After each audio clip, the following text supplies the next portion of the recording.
নমস্কার। রিং ওইং নমস্চণ্ডিকা ওই রক্ষ রক্ষ হুম পরশোয়া। আমি গৌরাঙ্গ আগমবাগীশ।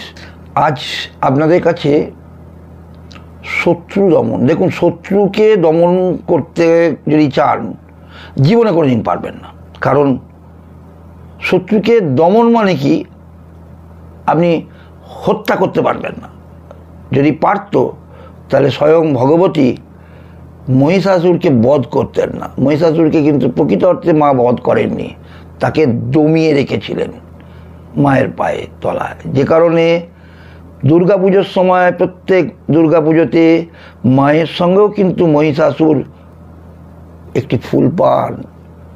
যে কারণে শত্রুকে কিন্তু উনি কোনোদিন হত্যা করেননি, তাকে দমন করতে চেন। সেই অর্থে বলি, যদি আপনাদের কোনো শত্রু থাকে, শত্রু তো থাকবেই থাকবে, কারণ ষড়রিপুর এক রিপু হচ্ছে শত্রু। এই শত্রুকে দমন করতে চাইলে প্রতি মঙ্গলবার শিবলিঙ্গের ওপর কালো তিল আর অল্প করে ঘি মাখান। মাখিয়ে হয় 3টি নয় 7টি নয় 9টি ছোট ছোট ছোট ছোট মানে গোল গোল করে পাকিয়ে একটি করে নিবেদন করুন আর একটি করে তুলে রাখুন।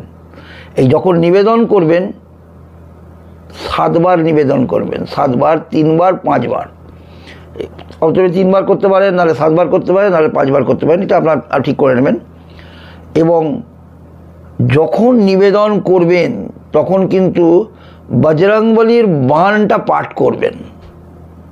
এটা পাঠ করার পর দেখুন কি রেজাল্ট পান।